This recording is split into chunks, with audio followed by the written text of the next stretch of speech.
Pod.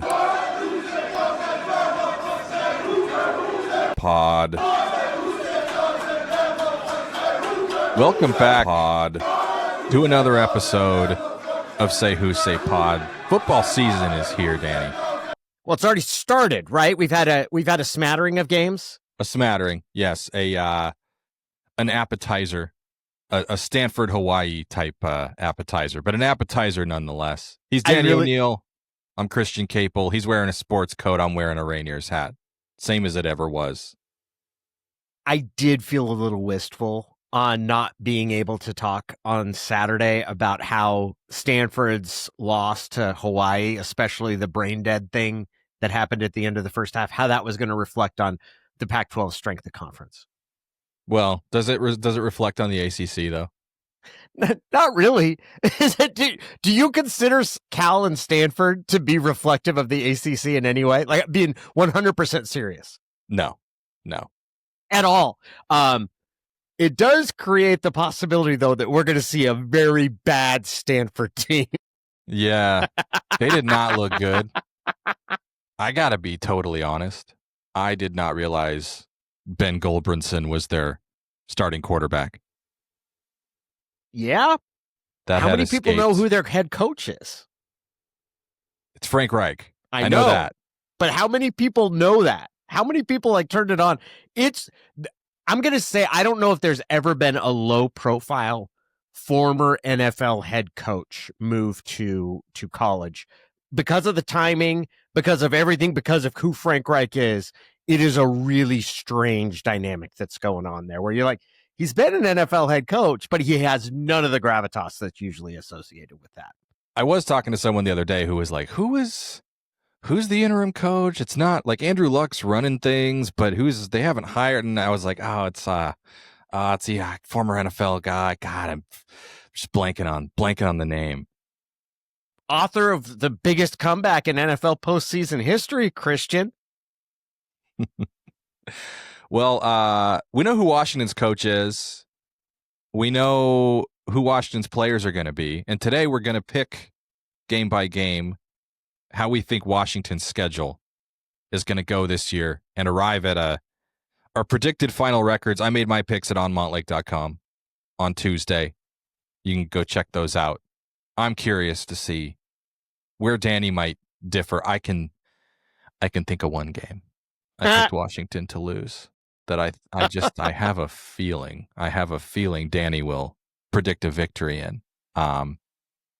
Yeah, I'm never going to predict Washington's going to lose to Oregon. I'll just tell you right now. I don't think I did last year. No, you didn't. Yeah, I'm never going to do it. If I wasn't going to do it last year, I'm never going to do it, right? Yeah, I mean, last year was kind of the year to do it. And at no point during the 12-game losing streak did you? God, no. No, okay. Each and every year I went in there with almost, I would say, like confidence that it was going to end, that blight upon humanity would not be allowed to continue. That's funny. I didn't feel that way in the Tyrone Willingham year, but I felt obligated to say that anyway. Yeah. We'll start with this week. Week 1, Colorado State, Jay Norvell's team coming to Seattle. I have Washington winning this game as they are about a 3-score favorite. I got Washington 34-17. I think Colorado State is a top half of the Mountain West type team. They have a veteran quarterback, Braden Fowler, Nicolosi. I think Washington's defense matches up well. Nevertheless, this is not a team. I was looking at all Mountain West picks. I don't think they had a single player picked to the preseason all Mountain West team, though they were picked to finish 4th in the conference. So I think they're good enough that it won't be a team Washington overlooks. I think if Washington struggles to win this game, it might be a long season for the Huskies. I have them 34-17. I think that the offense is going to be a little spottier. I'm going to say I don't think they're going to get to 30 points, but I think they'll win by double digits. But I would say my sort of prediction is that the offense is going to be a little spottier than we think. And that will cause some hand wringing, but I do think they're going to win it. My biggest concern in this game would be if Colorado State's able to put up points. Yeah. If Colorado State's able to score like more than 24 points, that would qualify. I would be more worried about that than I would be about the offense failing to hit 30. See, I don't disagree about the defense because I do think like part of the final record I'm predicting hinges on my belief that they're going to have a pretty good defense this year. Mm-hmm. I think if you're struggling to score 30 points against Colorado State, that's a huge red flag about the offense's ceiling this year. It's a true sophomore quarterback. His True. first season opener. We did talk about, patience and it might take a minute and all that. So maybe I'm being a hypocrite by saying that. But no, it's not about if they don't score 30 points, there's going to be a lot of people that are worried, and you're going to hear a lot of mention about how the quarterback Damon Williams didn't look that good during the fall. Like that will absolutely be the primary talking point. I think this offense, especially early on, is going to be more uneven than people expect. UC Davis was a FCS playoff team last year, quarterfinal team, top 5 FCS team. They're a top 10 team, 7th or 8th, depending on the poll, I believe. They were leading, oddly, a situation you don't see a whole lot in the fourth quarter of their week 0 game against Mercer when it was declared a no contest due to lightning. So it's like it didn't happen. I don't know if Washington's still allowed to study the film from that game or not, or if they have to burn all copies. They're working to preserve it at the Huddle headquarters. I don't know. But no matter how good a Big Sky team is, no matter how good an FCS team is, if you believe Washington is an above 500 Big Ten program, it shouldn't be a game. I've got Washington 41-14. If Washington were to lose this game, would it be a bigger surprise than the loss to Montana or a smaller surprise? Man, I don't think it's worth parsing, honestly. I think both would go in their own category of like beyond unforgivable, beyond inexcusable. Isn't it wild that that's only 4 years ago? I know. It's wild what has happened to this program in 4 years. Yes, Washington should stomp them. They should mop the floor with them. Both sides of the ball. I suppose they were ranked 24th nationally. They were in the top 25 when they lost to Montana, and generally were predicted to like do well in the Pac-12 that year. I had them winning the North, and I don't think I was alone.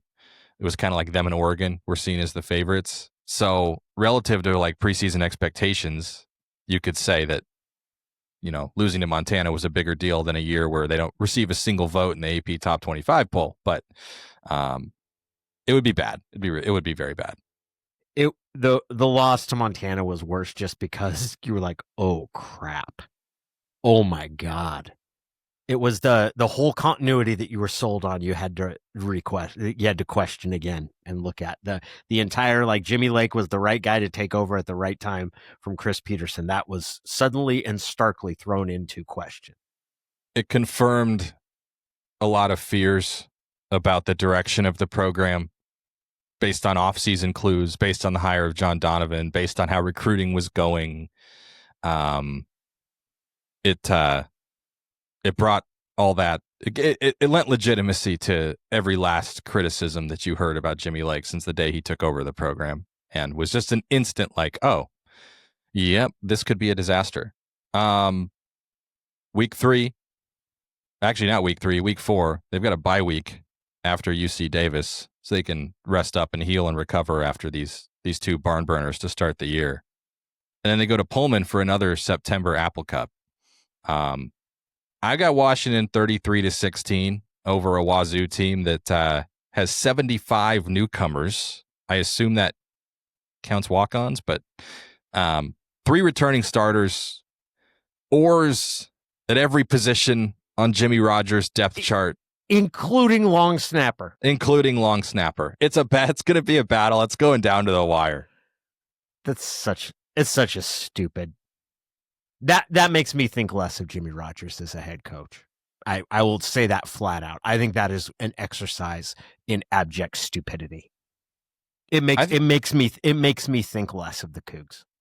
It's a funny thing to do when your practices are open.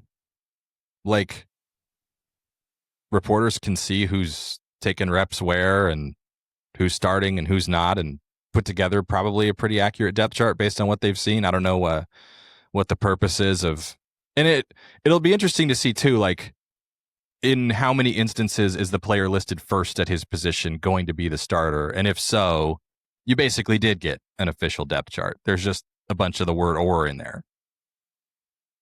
I don't understand why you would release that if that's what you're going to do. And I say that honestly. Why not just say we're not doing two deeps?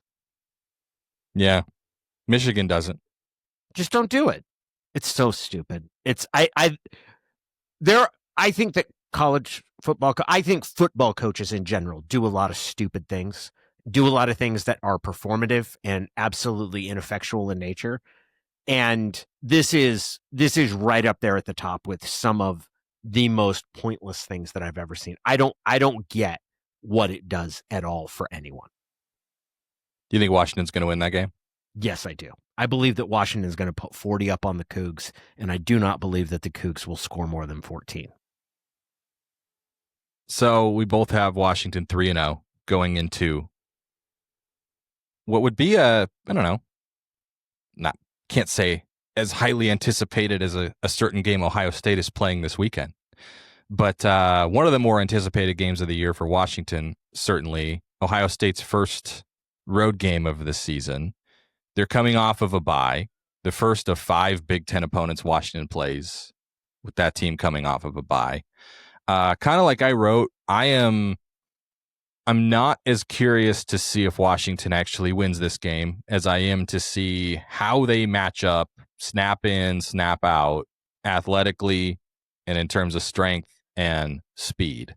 How closely does Washington's roster, from an overall raw talent perspective, resemble the roster of a program that, while it does not have many of the same players it did last year, is coming off of a national championship and does have what a lot of people would agree is the very best offensive player in the country in Jeremiah Smith at receiver, and perhaps the very best defensive player in the country in Caleb Downs at safety, and has recruited at a national top 5 level forever and ever.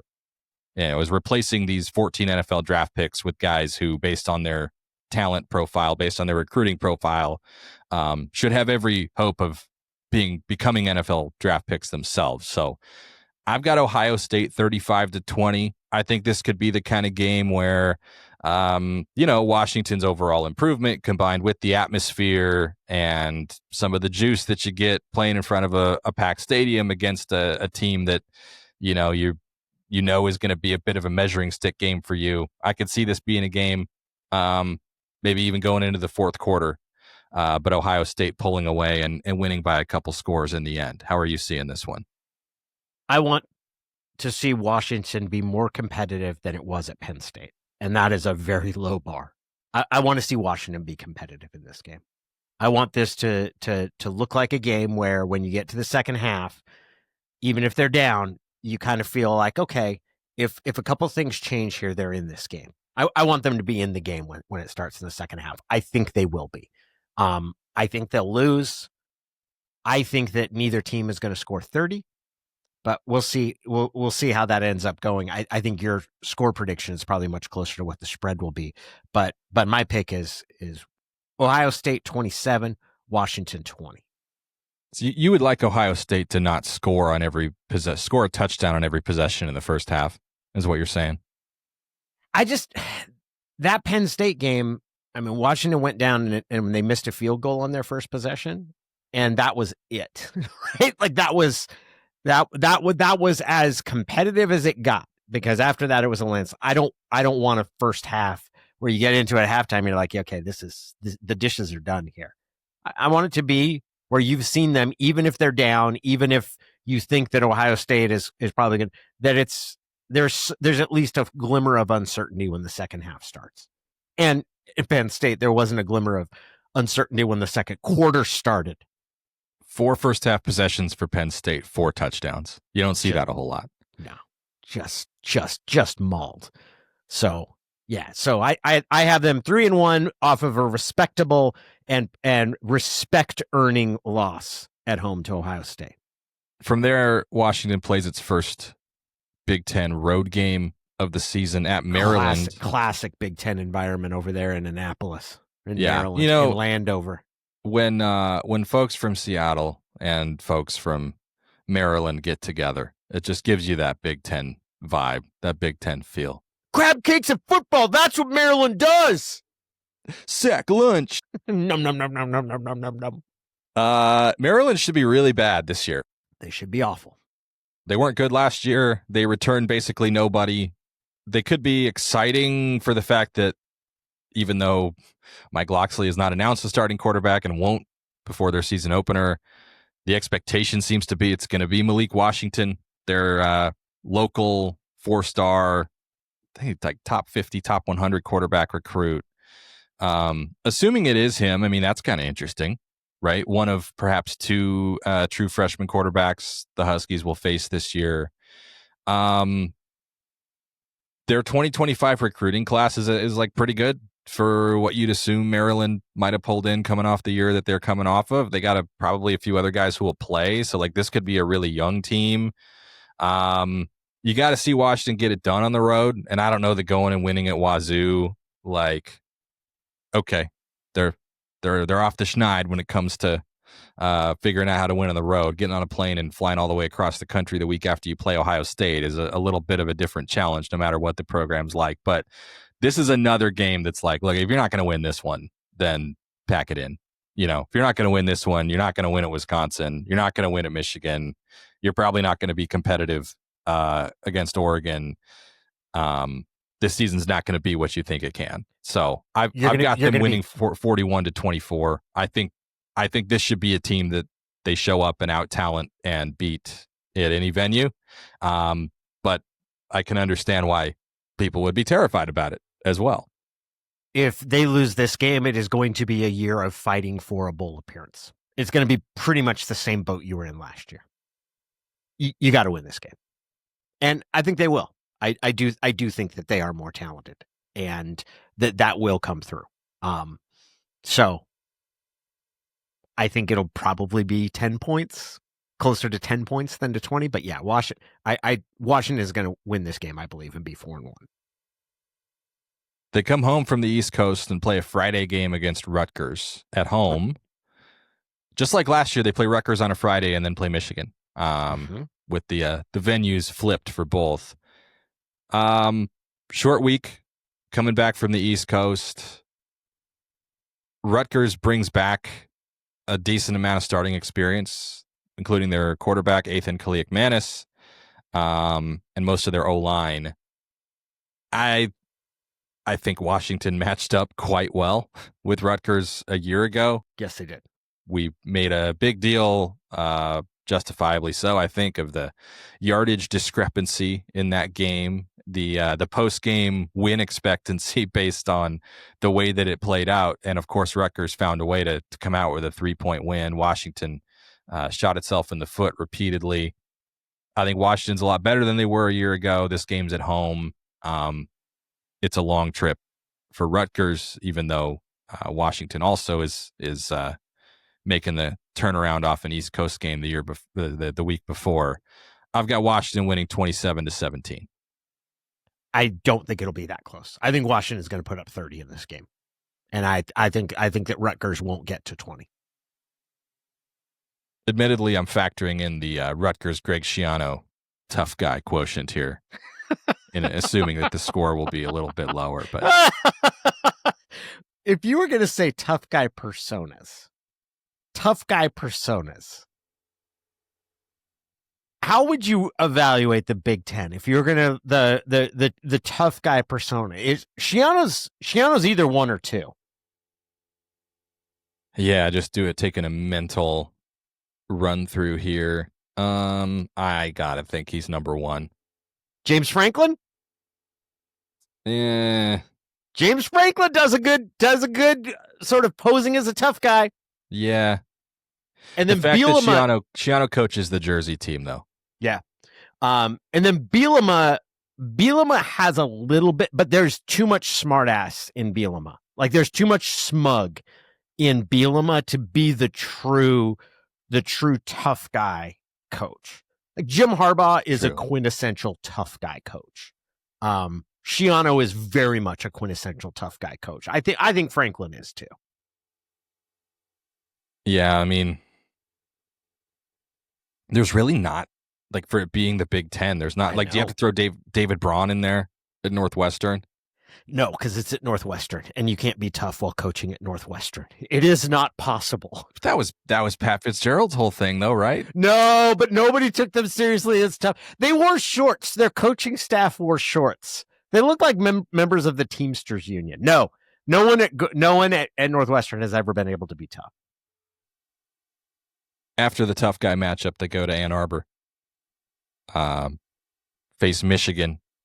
I can really talk myself into them winning this game. Yeah, this has been one that Husky fans have come around on as like a game that I can they really could talk win, should win, into.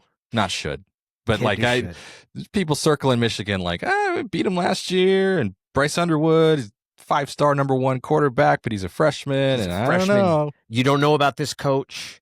Like, that was not impressive what we saw last year.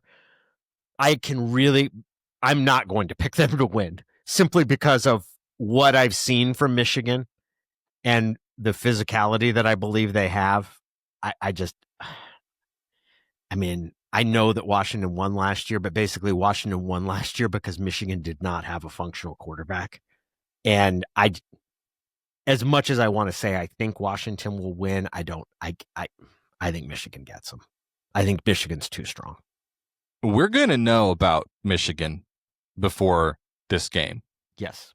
Because they play at Oklahoma on September 6th. They play at Nebraska on September 20th. They play at USC the week before this game on October 11th. I tend to think Nebraska and USC will both be pretty good this year. A lot of people still don't. Plenty fair to think that. They got to prove it at some point.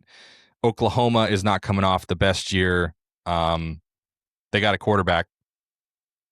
They should be a little better. But those are 3 tough road trips that are going to show us what Bryce Underwood is as a true freshman quarterback and to what degree this Michigan team has reloaded. I noted in my story they're 10th in the 24/7 Sports talent composite. So, like, this is a program that has recruited really well at a high level. Washington matched up well with them physically last year in Seattle. We know how limited Michigan was offensively. The hope is that they're a lot more dynamic with Bryce Underwood playing quarterback. But this is still a very talented program playing in a large stadium that did not treat the Huskies well the last time they were there 4 years ago. So hard to call it a win. To anybody predicting Washington to win this game, calling their shot, and if it comes to fruition, like, good for you. Give yourself a pat on the back if it happens. I do have this as a close game. I got Michigan 27-24. I don't think it's going to be that close. I hope it is. I don't think Washington's getting a 20 on them. In the category of Big Ten teams ranked in the national top 14 preseason, who I do think Washington is going to beat this year, they come home from Ann Arbor to face Illinois on October 25th. Everyone's kind of preseason darling in the Big Ten as far as I don't think you can call them a dark horse. They're ranked too high to be considered a dark horse. They won 10 games last year. I've got Washington beating them 28-24. This is a very experienced physical team with a veteran quarterback that found a way to win a bunch of close games last year. It is going to be a tough game. Going to be a tough matchup. This is one Washington absolutely has to have. So where we talk about Wazoo, Colorado State, Maryland as being like, hey, you're not going to be anything if you can't beat these teams. Illinois is that game you absolutely have to have if you want to be a 9-3 type of team instead of 7-5. Yep. Yes. And it'll be not to the degree that Ohio State and Oregon and maybe Michigan are, but it'll be another huge test of what Washington is in the trenches. How much better are they on the defensive line? How much better are they against a team that has that tough guy mentality also filtering down from the head coach, that's got a bunch of guys back who certainly believe that they should be in the playoff. And don't play the toughest schedule, right? Like, I think you could probably circle this as one of the 2 or 3 biggest challenges that they face in Big Ten play. So they should be up for it. They also are coming off a bye coming into this game. That's maybe more of a factor than it might be otherwise, with Washington coming off of a tough road game against a team that's really going to challenge them physically the week before. But I think the home crowd gets this one done for Washington. Indiana was nowhere near. Were they in anybody's consideration when last year started? Like, nobody had them. They weren't receiving votes even in the poll, right? No, I did look at that roster, and others looked at the roster and said, you know what?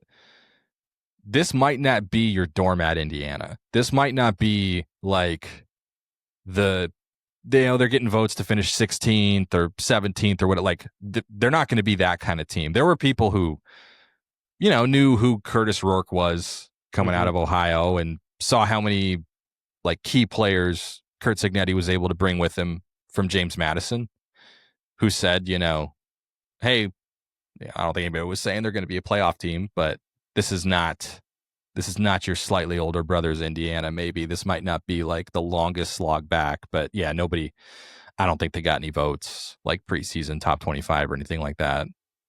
I'm always leery when you've got a team like Illinois that is, okay, everything adds up to. I'm especially leery when it is Illinois. And I don't know if that's because I've seen enthusiasm generated around the program when it was whether Ron Zook or Lovie Smith, and just they've never been that good.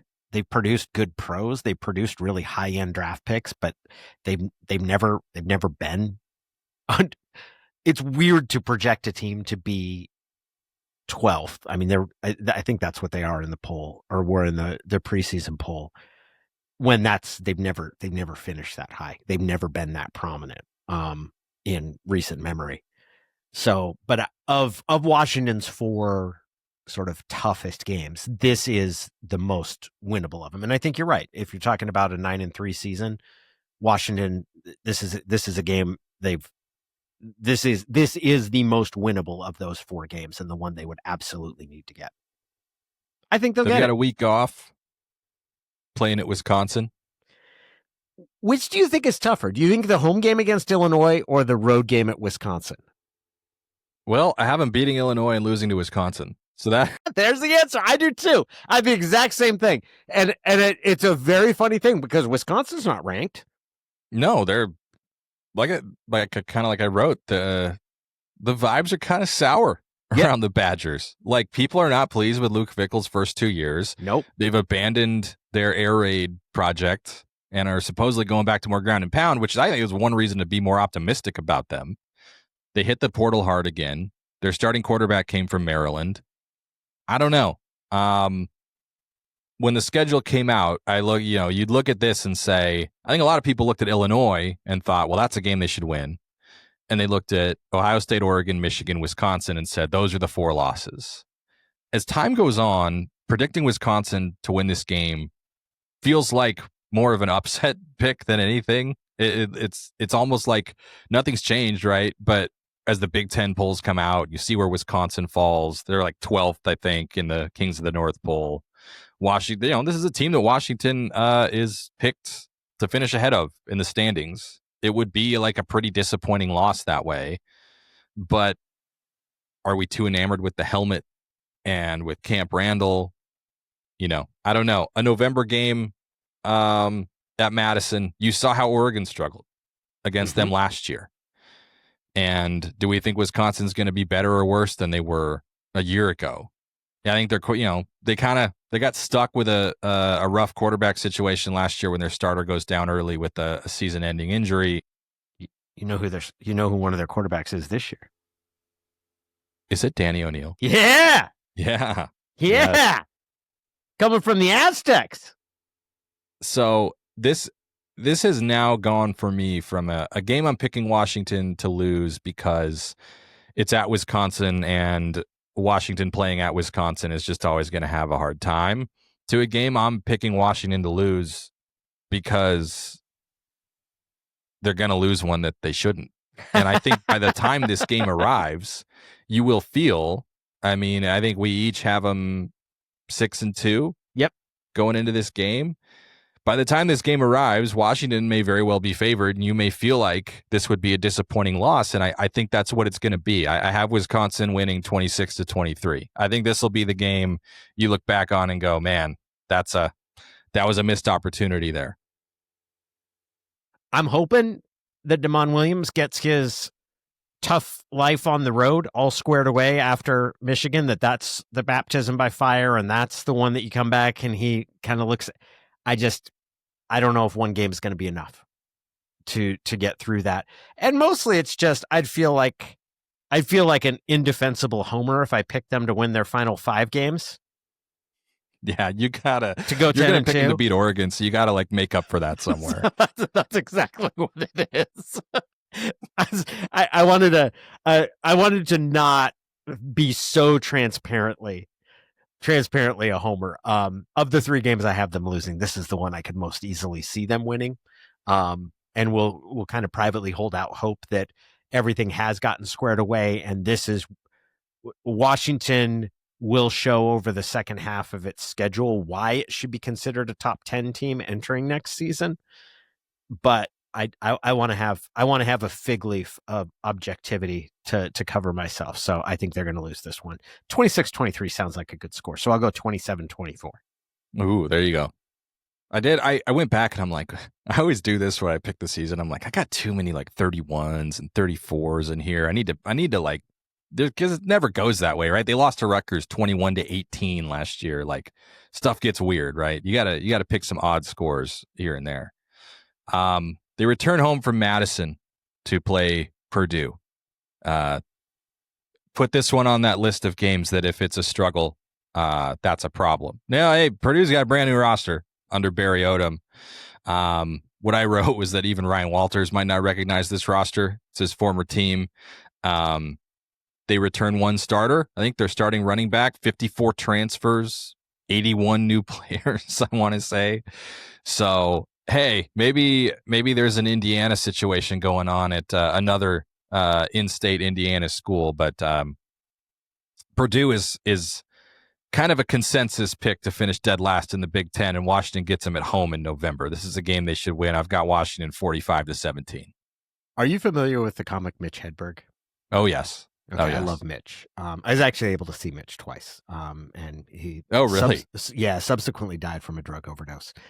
One of Mitch's jokes, one of his many hilarious jokes, is talking about having if you eat celery with a donut, does that offset him? Like the celery gets down there and says to your stomach, like, it's cool, he's with me. And when I think about the Maryland and Purdue games, those would be on those unforgivable loss. Like the only way to offset that is that if you paired that with a win over Michigan or Ohio State or Oregon. Where otherwise I'm just going to raise holy hell. But if it shows up down there, it's like, it's cool. This loss to Purdue is paired along with a victory over Ohio State. It's like, okay, fine. I can't bitch all that much. I still would, because it would be absurd to beat Michigan or Ohio State or Oregon and then lose to Purdue. But I'll at least be a little more like, okay, at least you counterbalanced it with something that was totally unexpected. So that's the category. It would you're going to have to do some heavy lifting to make up for it if you lose this game. Didn't we talk about this in 2022 before they went to play Oregon? They played at Oregon, and then they had like the worst Colorado team of all time coming to Seattle the next week. And I was like, would you trade a win over Oregon for a loss to the worst Colorado team of all time? And I'd said in a cocaine heartbeat. Like immediately, absolutely, right away. There is no doubt in my mind that I would. But that's tied to Oregon too, though. That's tied to, because the finger in the eye that would be, which it definitely did turn out very much to be. The fact that they won 3 in a row against Oregon in that stretch was just glorious. Terrifying Big Ten road trip number 2. Because like Wisconsin and Michigan don't really count. Those are teams that traditionally are very strong at home, and it's weird ass Rose Bowl games, man. It's weird ass Rose Bowl games. late November game against UCLA becomes especially scary if you're a Husky fan, if there's postseason implications on the line. You remember 1999. You remember 1990. Yep. These late games against UCLA have a way. They took care of business last year, though, and got them to a bowl game beating the Bruins. I'm trying to think. Isn't it? They've only won at UCLA in the Rose Bowl. I mean, they've won other games in the Rose Bowl, but at UCLA in the Rose Bowl, it's like 2 or 3 times in the past 25 years. Yeah. It's gross. Once, I want to say. I think it was just 2018. 2018, and then the one before that was like 94. I think it might have been. That's what it is. Yeah, it was a long time. It was so long ago. I covered that game for the Daily down there. That's how long. There's the Miles Jack game in 2014. They haven't played there a ton. No, they haven't. It is strange. They haven't played there as much as you think. But yeah, the weird ass Rose Bowl games and just difficult UCLA. UCLA's in a weird spot as a program right now. They were more competitive than I thought they'd be last year, but I'm not sure how much better they're going to be this year. If that makes UCLA is tough to figure out. Do you have a better read on them? Not really. 6 returning starters. I mean, I probably upgraded at quarterback. They were going to start Joey Aguilar, the transfer from Appalachian State. I effectively traded him to Tennessee for Nico Iamaleava. I don't know. That makes them more interesting. It makes it a ton more interesting. I think they got decent receivers. Quasi Gilmer and Titus.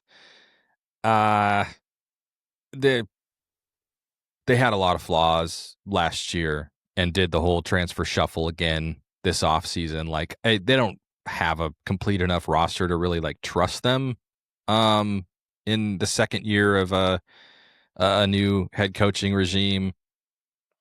By no means am I chalking this one up for Washington. Like, I'm picking them to win. So I've got Washington 38-24. This is the kind of game, and you mentioned the Purdue as the celery donut thing. I think because this one falls right before the Oregon game, you might have a Oregon-Colorado 2022 scenario going into those last two. Like, you could see them kicking one in a weird, 8 p.m. kickoff, Pasadena, half-empty Rose Bowl game against a UCLA team with nothing to play for, and then coming home and beating Oregon the next week. It would be a very college football thing. One thing I noted in my story is that UCLA plays at Ohio State the week before this game, and they also have a pretty tough schedule. So who knows where they'll be at mentally, what their record will be like, whether that'll affect anything. But the hope, if you're Washington, is that coming off of a home game against Purdue to go play a West Coast road game will give you an edge over a team coming home from a very difficult road trip across the country. I feel as good as you can possibly feel about Washington playing UCLA in the Rose Bowl. I feel alarmingly confident about this. I don't feel any pins and needles about this one. We'll see how it feels when we get there. I think they got this one. Got them 8-3. That's correct. Going into Oregon, as do I. And here we differ. Yeah. I buy that Washington could win this game. There was, compared to last year where there was no universe that existed where that Washington team was beating that Oregon team. We don't really know what Dante Moore is. Nope. Well, they haven't even said he's the starter. Right. I suppose we don't totally know what Damon Williams Jr. is either. And if Damon Williams Jr. were made to start his entire freshman year at Washington last year, would there have been some bumps along the way, just as there were for Dante Moore at UCLA 2 seasons ago? Certainly it's possible. I think the consensus is that Washington probably is better off with Damon than Oregon is with Dante Moore, but I don't know that that's rock solid, Like, Dante Moore could come out their first few games and show you why he was a 5-star must-have guy a couple of years ago. It's really strange how this series has developed in the sense that it is now largely about who can run the ball. better, like who's the more physical of the two teams. I tend to feel is a lot of what it comes down to. Certainly with Penix and some of the throws Penix made, but I thought a lot of it was the physicality. Can Washington match up to how physical Oregon has become? They certainly did in 22 and 23. There's less known now. I think it helps Washington that it's later in the season, because I do think that Washington is going to get better as its younger players get more playing time. I think Washington will improve more over the course of the year than Oregon does, and that's not a slam on Oregon. It's just that I think outside of the quarterback, Oregon is more of a finished product. More you know more of what you're getting, especially on the defensive side for them. But yeah, I'm never gonna pick Washington to lose, but I actually think there's a case to be made for Washington winning this game at home, where it is at the end of Jed Fish's second year. I've got Oregon 30-23.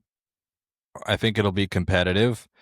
I just think Oregon still has a lot of weapons around Dante Moore. They really bulked up their offensive line in the transfer portal, and that's always can be a little bit of a dicey exercise, right? Like we talk a lot about how tough it is, how much more difficult it is to get that position in particular to gel with new players, even if they're really good. But of course, it helps when they are really good, which it certainly appears like a couple of their transactions, their acquisitions are. Went out and got another really good running back in the transfer portal, Mekhi Hughes. Kenyon Sadiq, they're expecting to be a dude for them at tight end out of Idaho, a guy Washington was really after in recruiting as well. DeCorian Moore looks like, he could be a star right away as a true freshman. He's one to watch. And I just think that the overall talent level in the trenches, you saw what Mateo Uiagalelei did to Washington last year. They went out and got Bear Alexander out of the portal from USC. We'll see if they can motivate him to be the kind of guy that USC hoped he would be. Got some others returners back on defense. They went and got Dylan Thieneman, the safety from Purdue, who was really good. So they kind of killed it in the portal again. I think overall talent level, similar to the Ohio State game, will be enough to help them win this game. I think it'll be closer. I think that you'll leave believing that the gap between Oregon and Washington is a lot slimmer than it was a year ago. No question about that. I still think the overall speed, strength, and ability in the trenches is going to help Oregon win this game. And I got Washington finishing 8-4, and 5-4 in Big Ten play. I think Washington needs to score more than 35 points to win this game, and I think they will. 38-36. That would be a wild one. Would be a wild one. Shootout. You don't want to go with a 3-point win? No, I like the two. 38-36. Scoregami possibilities. I can't remember a game ending 38-36. Would be an odd score for it to end on. I could see it with Dan Lanning's shenanigans, his tendency to make headstrong risks. That sounds like an Eminem lyric. Dan Lanning shenanigans. Is it Dan Lanning with his Lanning shenanigans? Ouch, the coffee pot is awfully hot. And Eugene planning shenanigans with Dan Lanning again.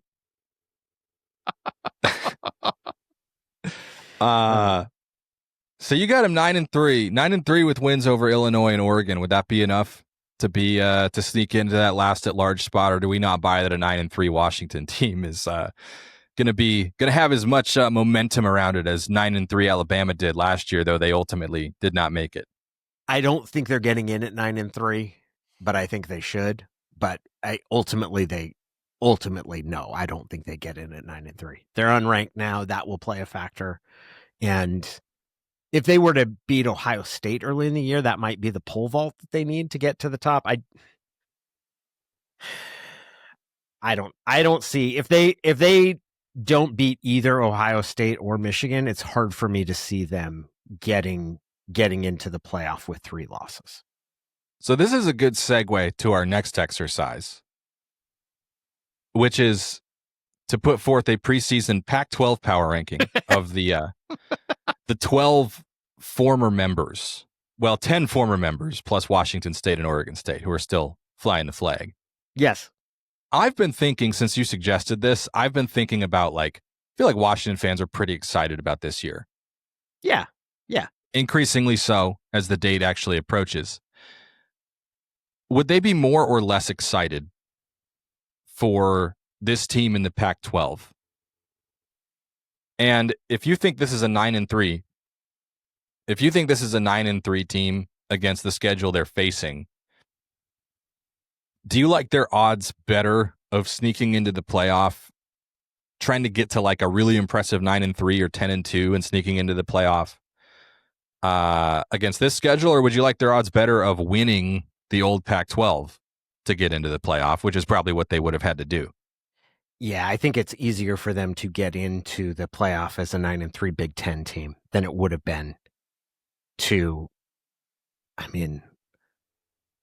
you're going to beat Oregon and Arizona State, and then you'd also, USC and Utah factor in there, finishing ahead of each one of those, or be the maybe 4th Big Ten team at 9-3. I think the latter is easier.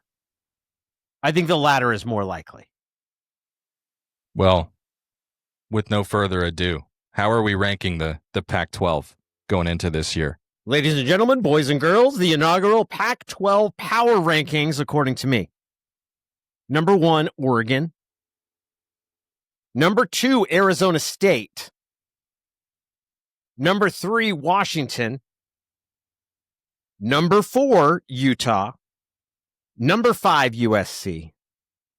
Number 6, Colorado. Number 7, UCLA. Number 8, Arizona.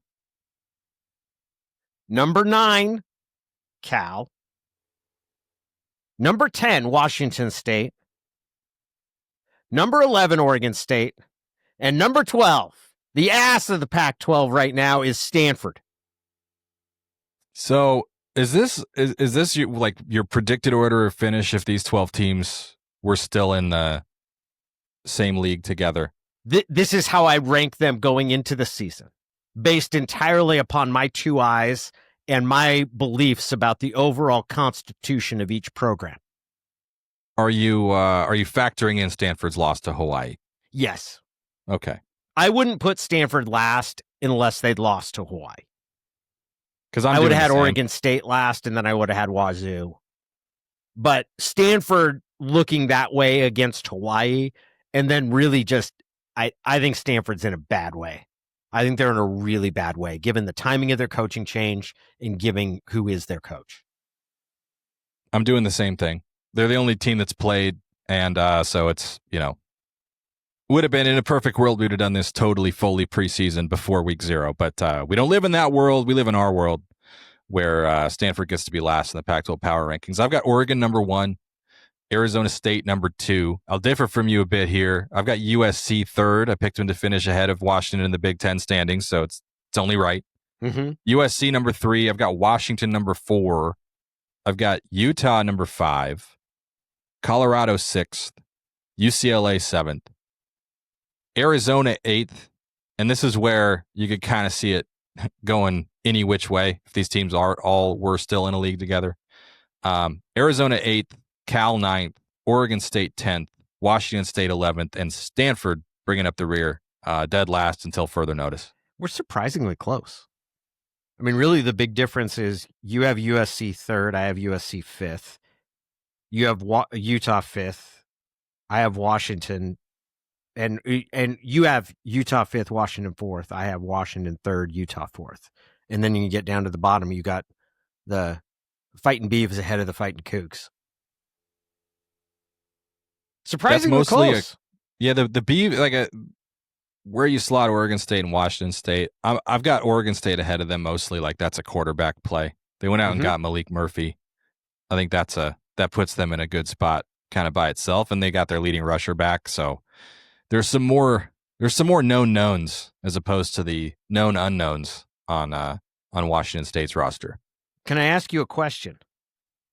Yeah. Is the season you see for USC good enough for Lincoln Riley to keep his job? I think so. And I will what a segue, Danny, because this is going to roll right into what how I'm going to answer Ian's question this week. Before that, though, so yeah, I do. I think it'll be good enough. I think they'll show signs of progress, and then you build into that how they've recruited for the 2026 class and the infrastructure they've invested in, and Lincoln Riley's buyout, which should probably be the first thing you mention in that conversation. I think it'll be enough. Back to the question though of like how you're feeling about Washington if they were going into the Pac-12 this year, playing a Pac-12 schedule this year. In your preseason poll, they're third.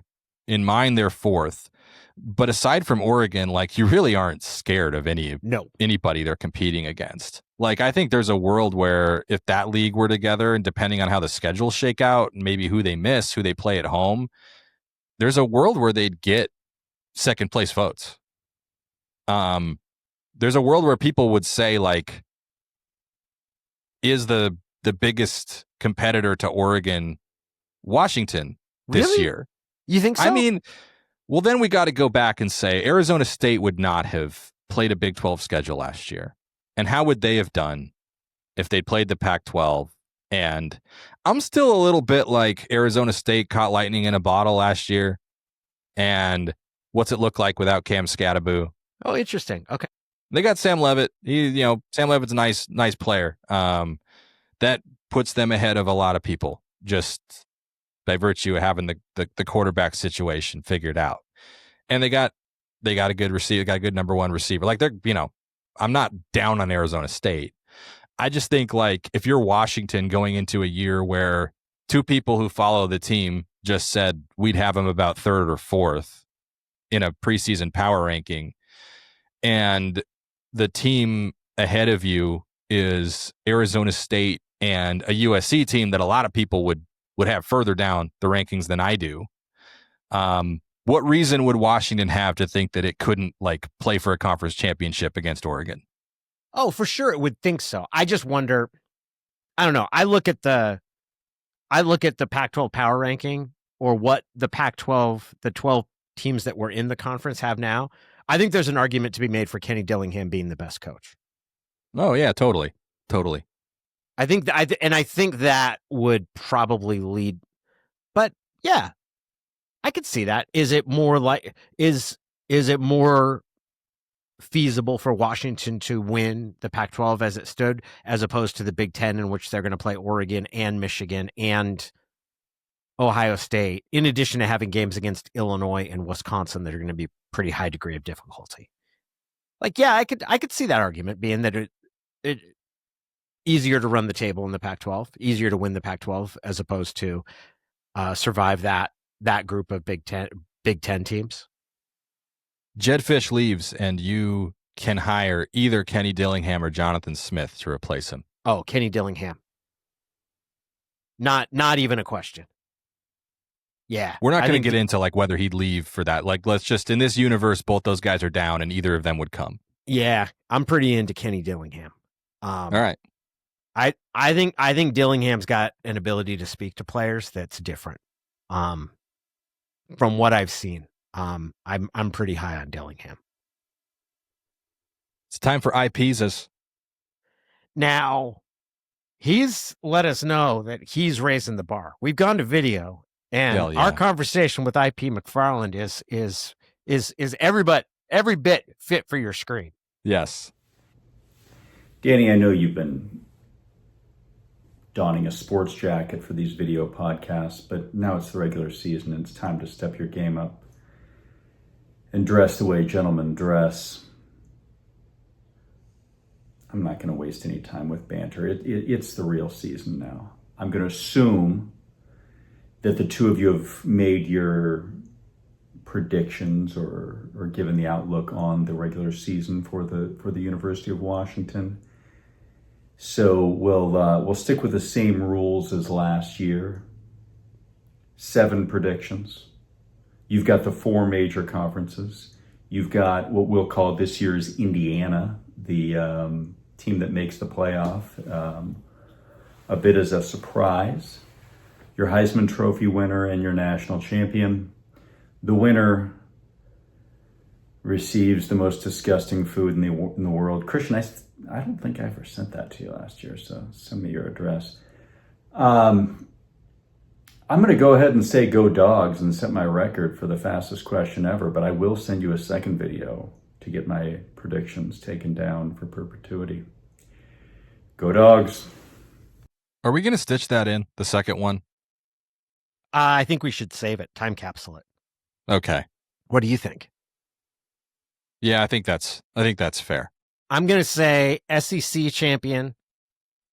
I'm going with Georgia. Big Ten champion, I'm going with Ohio State. A lot of chalk so far. A lot of chalk. Well, no chalk. No? Texas Texas is number and one. Penn State, Clemson, and then Big 12. I kind of want to go Iowa State, but I think that's recency because I've just seen them. I'm going to go with the Devils, Arizona State. Those are my four. The team that is going to come from nowhere, or that I believe ends up coming from nowhere, that's so hard to do. So I'll take a flyer. Tulane, does Tulane count? If Tulane makes the playoffs, they come from nowhere? Or is that, we assume because it's somebody from one of the smaller schools is going to, one of the other five is going to get in? Yeah, I'll allow it just because everybody's pick is Boise State for that bid. I'll go Tulane. Okay. And did he ask for Heisman? Heisman, yeah. I'm going to say Lenore Sellers from South Carolina. Okay. Just because I like him. I really like watching him play. And there was a seventh one, right? What was it? Not sure. I don't remember. Sorry, Ian. I like Texas in the SEC. Mm-hmm. I also am going to take Ohio State. Feels strange that like picking Ohio State to win the Big Ten is kind of going against the grain. Penn State's sort of the consensus there. I'll take Arizona State in the Big 12. It's the preseason media. I think it's hilarious that the preseason media poll in the Big 12 last year was so wrong and terrible that they got rid of it forever. Yeah, it's pretty hilarious.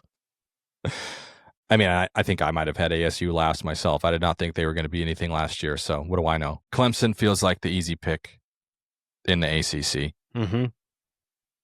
Oh, it was national champion. That was the. Oh, that was the other one? Yeah. I'll go Clemson national champion. Okay. I'll go chalk and take Texas. I think Jeremiah Smith is going to win the Heisman. Okay. I think he's going to have the numbers. He's going to have the Ohio State cachet. He's already got the preseason hype. Not crazy to think a receiver could win it. Devontae Smith did. Mm-hmm. So, to my larger point that I said I was going to make earlier, I don't think there will be an Indiana this year. Ooh. I don't think there will be a team come from nowhere. I think this will be a chalky legacy return to glory season for Blue Bloods past. That's why I've got Nebraska finishing 5th in the Big Ten.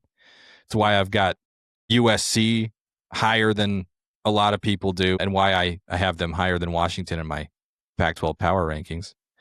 I think you're going to see the SEC fill out that at-large playoff field, and I don't think you're going to see a team come from nowhere. And if Illinois makes the playoff, they're not. That doesn't count. That's like, I realize seeing the Illinois logo in there would be like, whoa, Illinois and all those teams, but like they're ranked 12th preseason and they won 10 games last year. They are not Indiana.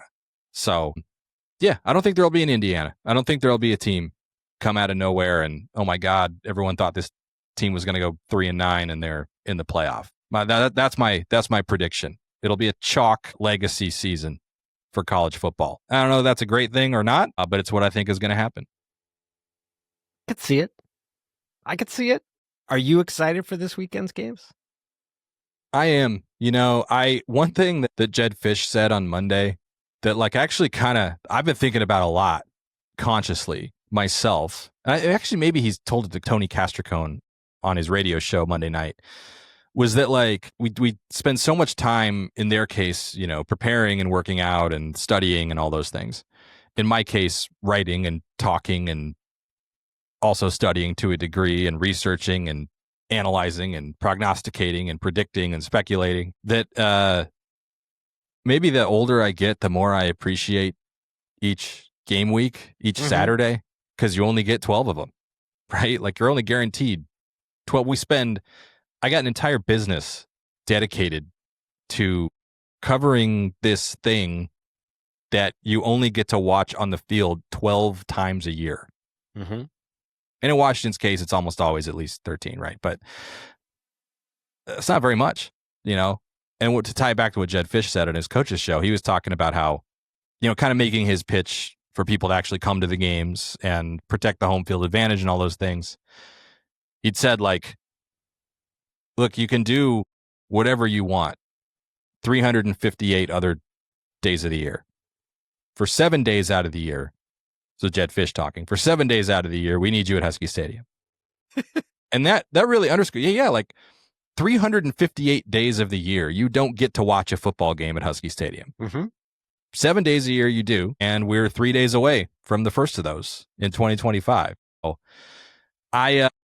I think with each passing year, I appreciate the actual stuff more, the actual games themselves, the day of being at the stadium and watching the crowd fill in. And if I get a chance, walking through the tailgates and just kind of taking in the machinery of it all, And also there's, you watch and write and predict about a team through 15 spring practices and however many training camp practices we watched, and talking to coaches and players and putting out depth charts and season predictions and all that. And then there's a curiosity level of what that group is actually going to look like on the field. And are any of my biases or hunches going to be confirmed or refuted, or, wow, I didn't see this guy coming out of nowhere to be this good, or this guy's exactly as good as I thought he'd be 2 years ago when I first saw him, or, man, I really thought this position group would be better and they're not. And why, so football's fun to begin with, but then you when you follow one team all year and spend so much time thinking about it, and then you actually get to see that team go out on the field and compete against somebody else 12 or more times. It's, it's a part of the year you look forward to the most.